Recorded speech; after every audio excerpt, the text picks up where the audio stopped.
Now, I want to close this program with a final thought about the crisis in Ukraine, or rather about the crises being set off around the world because of the war in Ukraine.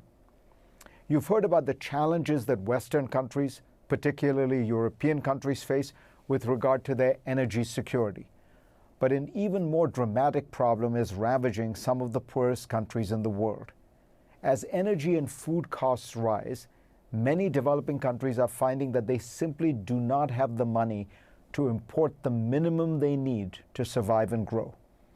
In Sri Lanka, a country that had been reforming and growing after years of civil war, the government faces massive protests, has seen most of its cabinet resign and much of its parliamentary support erode, all triggered by huge spikes in prices. Now, Sri Lanka's economic problems predate the war in Ukraine, but that war has undoubtedly exacerbated those problems, and it is exacerbating the crisis we are seeing.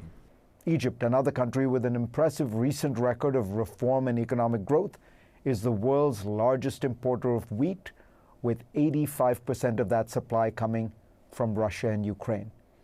The government has devalued its currency and put price controls on bread, but more emergency measures are likely to come.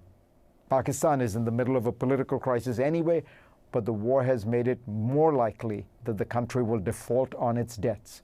In fact, the World Bank has noted that over the next year, a dozen developing countries could default on their debt, the largest debt crisis in developing countries in a generation.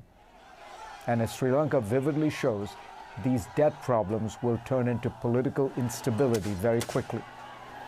So when you hear about high energy costs, don't just think about higher heating bills in the West.